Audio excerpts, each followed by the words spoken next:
Hello, everyone, and welcome to Turning Towards Life. We're here live on Sunday, the 19th of June, a little bit later than normal because of general technical kerfuffles in our lives. And we're very pleased to be here with you. This week, we have the source that Justin has chosen called How the Light Comes, which you might have seen us post earlier.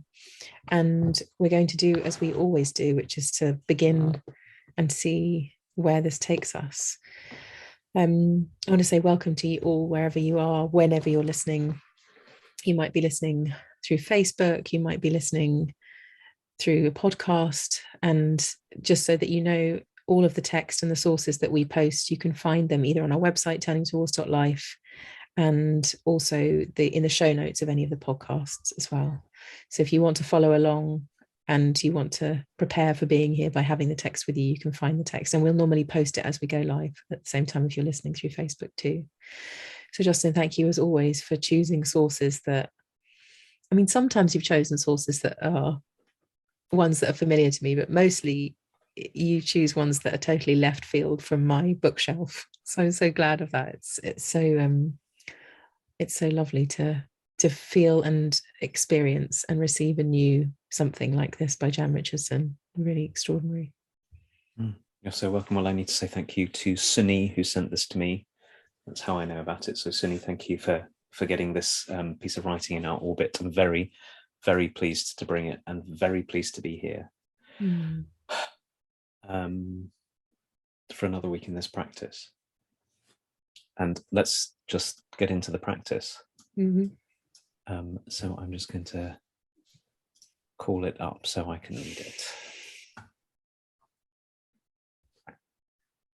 So it's called How the Light Comes. And I'm going to say this for you, Lizzie, and for me and for all of us. There's something maybe that comes from this with taking a moment just before I read it. Just, you might be in the middle of who knows what, just to take a moment to have the source itself land, reach you. And it goes like this. I cannot tell you how the light comes. What I know is that it is more ancient than imagining, that it travels across an astounding expanse to reach us, that it loves searching out what is hidden, what is lost, what is forgotten or in peril or in pain, that it has a fondness for the body, for finding its way toward flesh, for tracing the edges of form, for shining forth through the eye, the hand, the heart. I cannot tell you how the light comes, but that it does, that it will, that it works its way into the deepest dark that enfolds you, though it may seem long ages in coming, or arrive in a shape you did not foresee. And so may we this day turn ourselves toward it. May we lift our faces to let it find us. May we bend our bodies to follow the arc it makes. May we open and open more and open still to the blessed light that comes. I cannot tell you how the light comes. What I know is that it is more ancient than imagining, that it travels across an astounding expanse to reach us, that it loves searching out what is hidden, what is lost, what is forgotten or in peril or in pain, that it has a fondness for the body, for finding its way toward flesh, for tracing the edges of form, for shining forth through the eye, the hand, the heart. I cannot tell you how the light comes, but that it does, that it will, that it works its way into the deepest dark that enfolds you, though it may seem long ages in coming or arrive in shape that you did not foresee. And so may we this day turn ourselves toward it. May we lift our faces to let it find us. May we bend our bodies to follow the arc it makes. May we open and open more and open still to the blessed light that comes. Thank you, Lizzie. Gosh, for me, what a blessing hearing you read that. It felt so true in your coming through you, shining forth through your body, through your heart and your hands and your mouth, your voice. And I think that's why I really wanted to bring this. Actually, when I received this and read it, it simply felt true to me, but also something which I forget. And it's that combination of the straightforward truthfulness and then the forgetting and remembering of it. And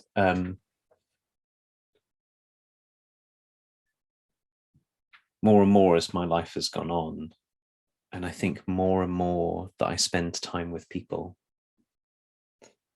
I know this more and more to be true.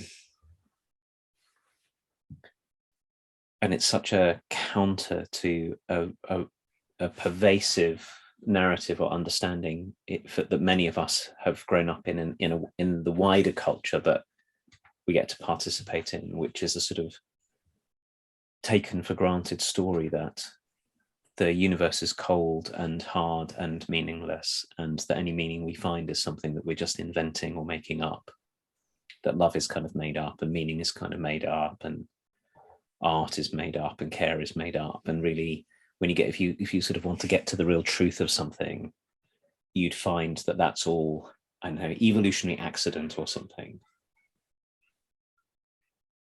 And it really doesn't seem that way to me. And it mostly doesn't seem that way to me. So now when I get to sit here and look at you, Lizzie, and feel what it's like to be together with another human, that the light has a fondness for the body, for shining forth through the eye, the hand, and the heart, seems self-evident to me. There is something much, much more significant going on with us, between us, and in life as a whole than cold, dead, empty matter. Mm. And I'm speaking about that from an experiential point of view, not a sort of intellectual point of view or an abstract philosophical point of view. I feel it all the time. But also, I think why this feels important to me is this is a reminder to me to look for it, because we don't always see it. And what it is, there's this other line in here from Jan Richardson that I so appreciate. It may seem long ages in coming, or arrive in a shape you did not foresee. And I realize that I've been practicing for a while, seeing what happens if I treat everyone as an expression of the light arriving in a shape that I might not have foreseen. Even if I really disagree with someone. And of course I disagree lots, because we all do. We have different perspectives and different points of view and different values and different commitments. But so much seems to be made possible by looking this way. And it undoes so much of my, I have to defend myself, or I have to get something, or I have to make something happen. So I wonder if one of the reasons that Jan Richardson's words are so powerful and to me so moving is because they're a reminder of something that we're here for. Mm-hmm. Just to be in receipt, as well as to be the ones letting ourselves be ones through whom this can come through as well. But it's to be in receipt from one another. I love how kind of human and relational you're making this. That you might be a shape through which the light comes to me. And that's what everyone could be. So beautiful. The line that really moves me, Justin, is, I cannot tell you how the light comes, but that it does, that it will. There's something profoundly sure and assured about those lines. And it feels like the truth to me, like you said, experientially. And somehow, because that feels truthful, I can feel the kind of faith I have to go to the places that scare me, because that's true. So I'm just thinking of this week, Justin, something arose in one of my we've been speaking about internal family systems quite a bit together, and something came to us in the work, my inner work this week, that hasn't felt safe enough to come forth yet. It doesn't have much language and is quite afraid to even be here. There's a part of me that's afraid to be here. And as you read this, I felt the assuredness of the light will come, that I feel confident to face really scary things because this is true.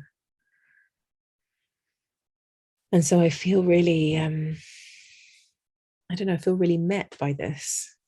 I feel really held by it. Like it's something to be remembered in the places that feel really hard. The light will come. Can't say how, but that it will. Like there's something so confident about that.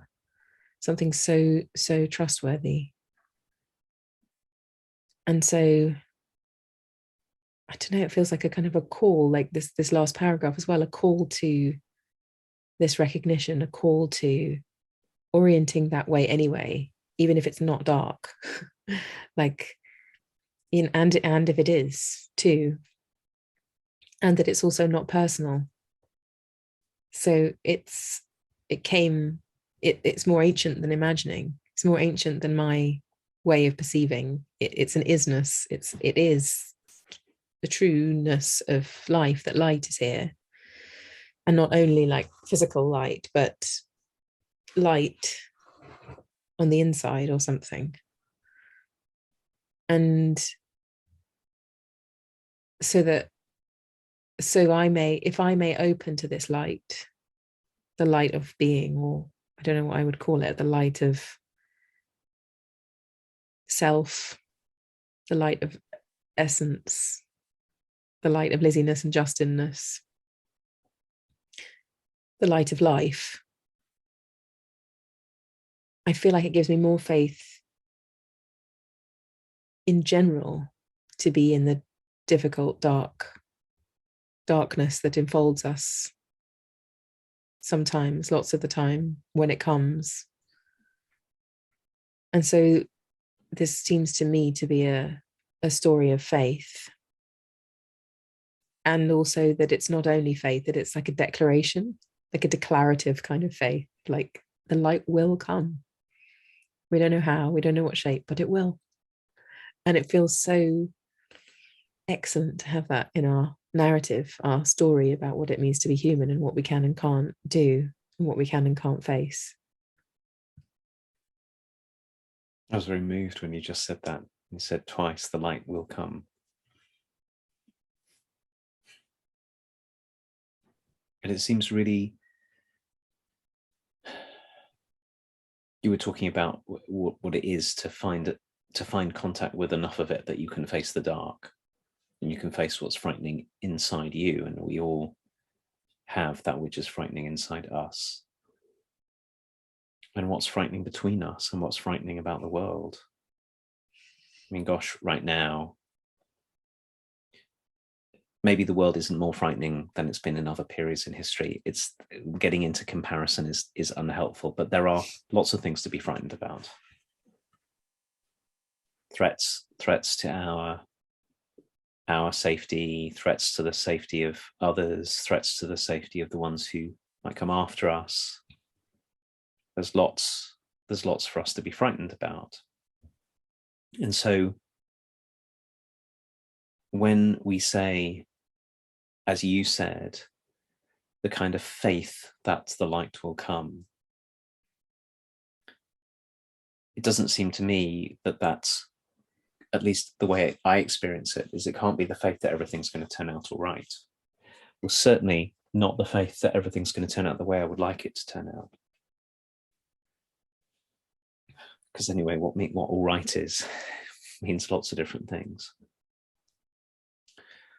But what happens if we know that the light that is more ancient than we can imagine So it precedes us and it flows through us. If we were to take Jan Richardson's words just straight at face value, this light has a fondness for the body, for finding its way towards flesh, for tracing the edges of form, for shining forth through the eye, the hand, and the heart.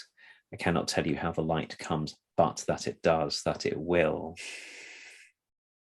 Now that is not dependent upon how the world works out, and this is not dependent upon whether my life goes the way I want it to go. And in a way, what it seems to me it also points to is something that I've been thinking about and feeling a lot recently, which is, again, I think one of the traps of our wider culture, that meant the culture, whenever I say our wider culture, of course, I have to acknowledge that not everyone grows and is in the same experiences, the same culture that I live in, but it seems to me the wider world has really strongly taken up the story that our life is about us. My life is about me. And that the mark of a good life is that I get to self-improve, or I get what I want in exact, and that's how I'll know that the light has come, because I get to be the, and there are all these sort of phrases that really stick with me. I'll get to be the best version of myself, which is a common sort of trope. Then the light will come, or I'll get the thing that I wanted. I'll find peace, or I'll find this or that possession, or this or that status. When we look at it this way, you could start to say, maybe the kind of faithfulness that we might have is that if we open more still to the light that comes, the light might find its way through us. And when we find it in us, we can start to trust ourselves and our contribution and our care and the kind of dignity and grace and kindness and truthfulness that we can bring to others. So it can come through us that way. We can also really trust that we can find it in others often. And that might mean, so this poem is not really in the form of a far off promise. One day, although it looks that way, one day the light will come. And there is something in that, but there's also what happens if we look for it? What happens when we're in despair, when we look for it in the people around us? What happens when we look for it in the stranger on the other side of the road, or we got talking about this a couple of weeks ago, or the person scanning items in the supermarket counter, or the teacher who's teaching us, or whatever. We could look for it everywhere. And I think that it wouldn't be so hard to start to find even tiny glimpses of it, maybe even hidden in the deepest dark, in the places that we're most afraid. So I really I'm trying to be really precise with my language, because it would be so easy to misread this as a sort of ignore your troubles, don't treat them with seriousness, don't feel afraid, just cover it up, like a sort of naive optimism. And I don't think this is at all about how things turn out. I think it's about what's unfolding in between us all the time, if we'll attend to it. And if we did attend to it, it would also change how we relate to one another, which would also serve the purpose of having more of it come through. The biggest thing that came up for me, Justin, when you were talking just then, was like, well, what if I am the light as well? So what if it's the lady in the supermarket? What if it's between us? But what if I am it too, as well as you are? And I can feel like, just sitting here, I could consider myself to be the light. Like, I could have a go at that. And it's really different to how I normally refer to myself inside myself. I got lots of stories about myself. And of course, being the light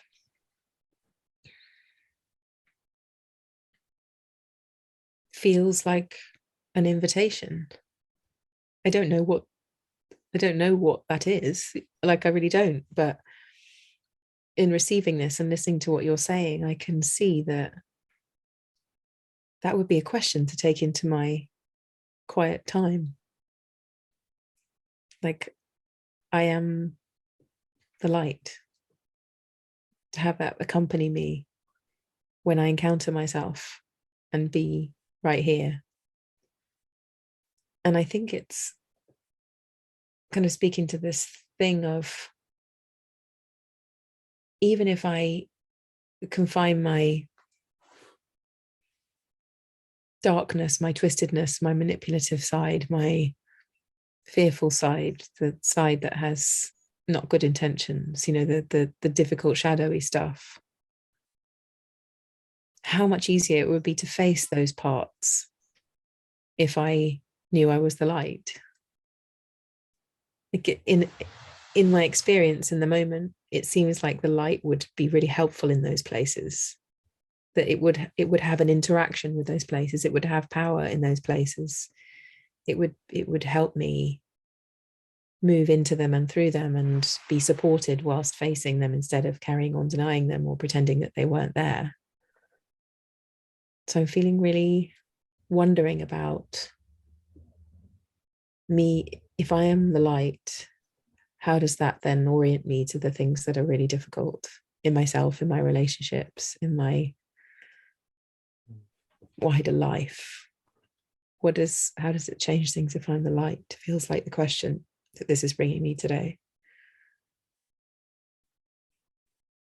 I'm really appreciating the way you're pointing us into, we started off in a sort of relational territory, a between people relational territory, and now what we're in is we're in the in between relational territory that's also inside each of us.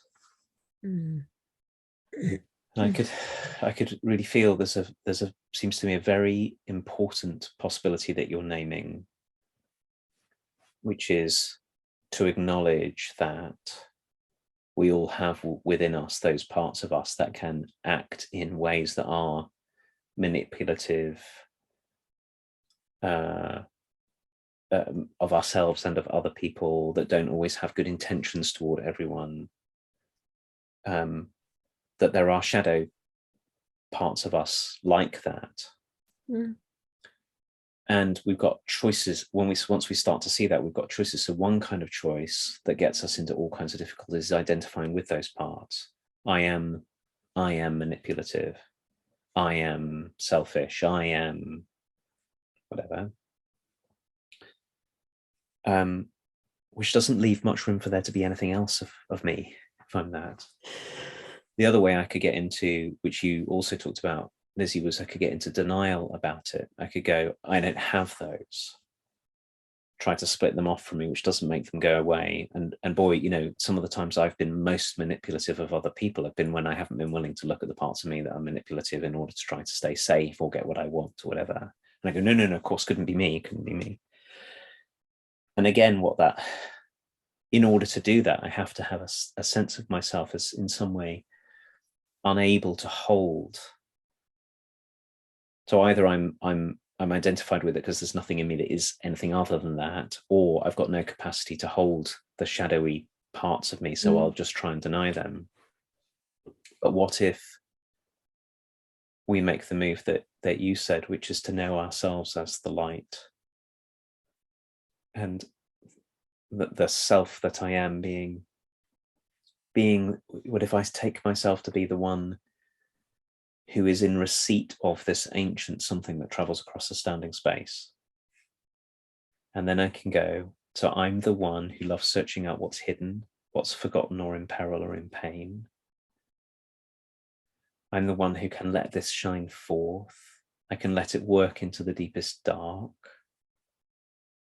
Then we can turn towards the parts of ourselves that we would ordinarily run from, or that we would let ourselves be dominated by, and go, I'm here. I too, like everyone, is one of the ones who I can lift my face and let it bend my body and follow the arc it makes, and finding myself the capacity to hold and welcome even the dark parts of me so that they can get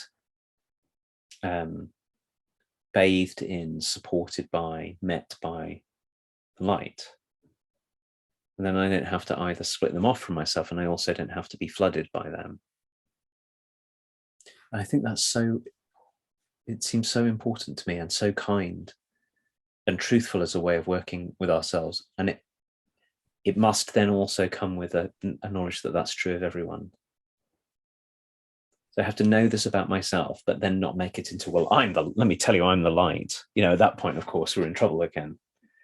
But if I know that the essence of me is this, and that the essence of you is this, that when we run into all of the kinds of interpersonal trickiness and confusions and difficulties as the different parts of us come forward, we can always start to develop the sort of faithfulness to hold all of that in light rather than in something else. Like you said, it's easy not to know ourselves that way.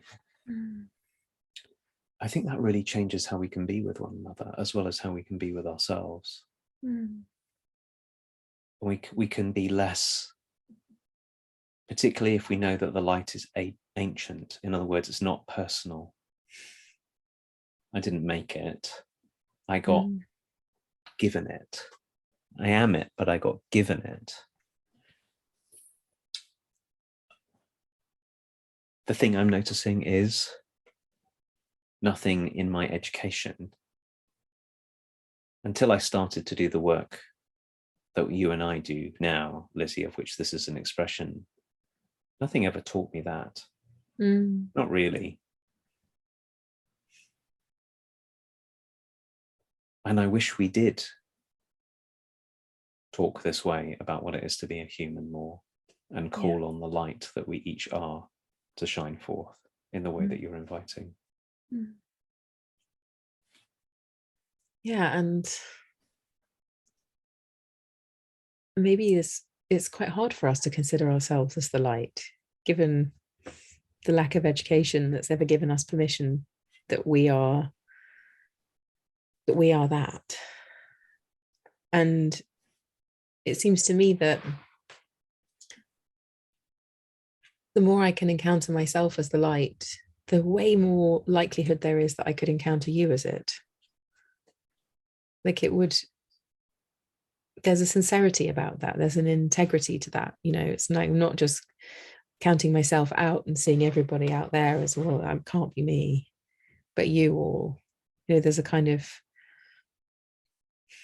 I don't know, like some kind of inequality to that in me. And to include ourselves in this wandering feels really important, to be able to perceive anyone else's innocence, anybody else's good intention, feels like it has to include, maybe it doesn't have to start here, but it has to include here, this one. Because the minute I can see, I was reading something this week about everything having an inverse to it, everything having an opposite. So the moment I can see that inside my manipulation is fear or some kind of vulnerability, then I can't stop at the manipulation part without questioning it, without feeling the innocence of it at the same time as understanding that there's some distortion in it. But knowing that there's always light where there's darkness, there's always goodness where there's badness, if you like, knowing there's always the inverse right there, really helps to kind of right size everything. Like you said, like if I see myself as manipulative, there's not much room for any other story. But if I can understand the good intention in my manipulation, I was afraid, I didn't know what to do, I felt alone, I felt vulnerable, and I just had to grab what I could to feel secure. That's a very important aspect of manipulation. Being manipulative isn't a lonely thing. It's not an alone thing. There's way more happening. So I think to encounter ourselves as light is to be more disclosive, more honest about these aspects of ourselves, and then more forgiving of others who might have those aspects of themselves on show inside the relationships we're in. And allows us to say, there's light next to here. The light will come. Okay, so let's just take it as a given that there's light. And I'm experiencing this really difficult thing. Can I perceive that there is also light? And I guess I'm also wanting to feel like an advocate for this being a practice rather than a thing to solve any problems with. It might not work. It might still just be horrendous. Like, who knows? But what if we didn't have it as like, oh, I'm going to take this and try and solve problems with it? What if we just had this as an ongoing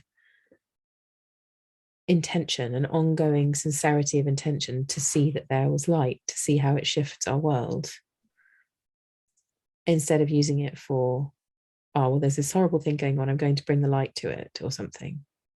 It feels more powerful to have it as an ongoing, everyday, even when things are just fine and even when things are horrible.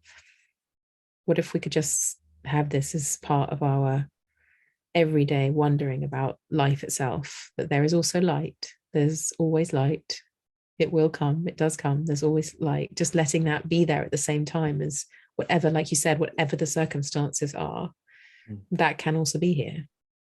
And how does that imbue everything? So as we come to a close for today, I just learned something from you, which I'm really appreciative about. Let's see if I can say it this way. I think I'm saying back what you just said, but in a language that's suddenly become apparent to me, which is, this is all about context, in the sense that we might take the context to be meaningless, cold, nothing is the context for everything. But what happens if we take the ancient light that travels across an standing expanse to reach us as the context? And then when I meet what's manipulative or twisted or painful or fearful or controlling in myself, I can say, like, just like you said, that right next to it or all around it is a light that loves searching out what's hidden, what's lost, what's in forgotten or in peril or in pain. And when you and I are in difficulty with one another, I can take as the context the light that loves searching out what is hidden, lost, forgotten, or in peril or in pain. It's a contextual shift. It's the one that says, you said it's always alongside, it's always right next to, or you could say it's always around. That's the kind of faithfulness we can have, that it comes, not that it's right here in this expression. I just said something really mean to you. The light's not necessarily right in the middle of it, but it's all around it. Can we bring the two together? Can we trust? And that's the kind of practice that we might get into, like you said, when things are difficult or when they're going flowingly and wonderfully. What a lovely practice to have. And thank you for teaching me that, Lizzie. I really appreciate it. And thank you everyone for being with us for another week of this conversation. We'll be back again next week. And I've taken to saying at the end of every one of these, please tell people about this conversation if you feel like it would be a gift to someone. We know that many, many people are sharing this with friends and loved ones and colleagues and clients, coaches that we work with are sharing it with their clients. And we'd really welcome that. And we'll see you next week. Hi, everyone. Bye-bye.